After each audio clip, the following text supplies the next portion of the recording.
The visions of Ben Zion Tavger and Rabbi Levinger continue to be realized as formerly Jewish homes are reclaimed for living. Some still bear the scars of past violence. The slot for a mezuzah, or holy scroll, in the doorpost of houses indicates prior Jewish ownership. The number of families moving to Hebron continues to grow. Thus, what was begun almost single-handedly by the Jerusalem rabbi has now gained a momentum of its own. That's really all the idea. What we're doing in Hebron is to take Hebron, which is one of the greatest cities in Eretz Israel, which was always full of Jews, and now it was empty. We're going into those houses, and we're bringing the redemption once again to the city of our patriarchs. The historical and religious link of Jews to Hebron and Judea and Samaria has gained a new element since the Six-Day War, the question of security. One of the foremost proponents of the importance of Hebron to the security of Israel is Eliakim Ha'etzny, a well-known attorney, former Labor Party activist, and one of the original founders of the Gush Emunim movement. Whereas the bulk of the Jewish population of Israel is concentrated in the plains near the sea in the west, and if these areas are under enemy fire, then the soldiers won't get to their units, won't get to the depots where the tanks and all the other war material is. There is no Israeli army at all. General Raphael Eitan is a former chief of staff and decorated war hero. He fought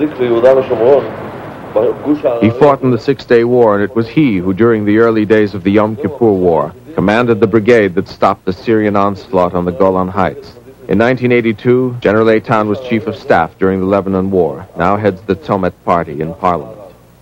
Whoever holds and occupies Judea and Samaria, this mountainous block dominates all of Israel, and this is the only natural barrier Israel has against an eastern front. This mountainous block has the only 4 road crossings from east to west, and going from south to north we have the most important junctions: Hebron, Jerusalem, Nablus, Shechem, and Tappuach. Whoever holds these 4 locations is able to move in every direction in this vital area. Whoever wishes to move east, north, south, and west must hold on to these 4 places, and Hebron and Jerusalem are the most important of them. The place where you are now, if you put a cannon here, not the heaviest, which has a reach of 30 kilometers, from here you bombard Jerusalem.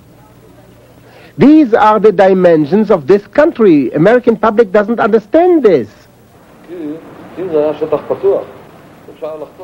Were the area in question an open area, you could cross it in half an hour with regular tanks. But since it is a mountainous area, you can only move on one axis. But if you are in control of it, then this mountainous area acts as a break or barrier to an invader.